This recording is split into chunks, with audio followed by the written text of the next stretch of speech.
Après un mois de violentes protestations antigouvernementales contre les hausses de taxes proposées dans le projet de loi de finances 2024, le Kenya enregistre désormais des pertes économiques importantes.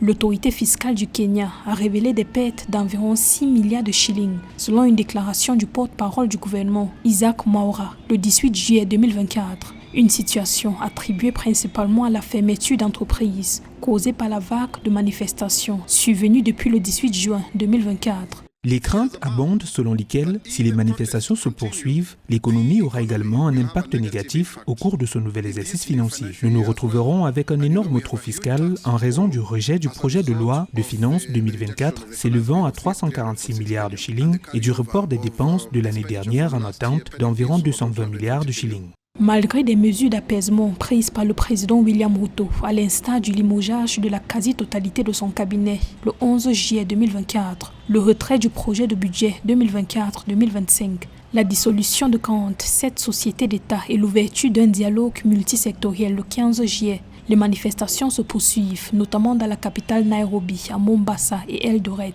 Une partie de la population réclame la démission du chef de l'État kényan. Les manifestations ont déjà fait plus de 50 victimes selon la Commission nationale des droits de l'homme. Le porte-parole du gouvernement a appelé les jeunes à cesser les contestations et à céder au dialogue avec le gouvernement.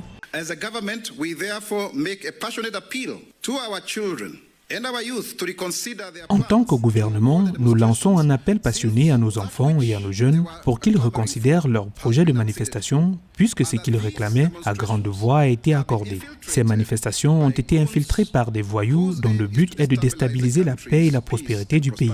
Le président et l'ensemble du gouvernement ont entendu vos voix fortes et claires et nous sommes prêts à répondre à vos préoccupations.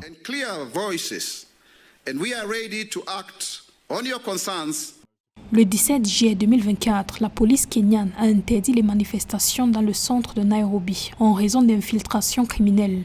Les militants demandent des réformes pour lutter contre la corruption et la mauvaise gouvernance dans le pays.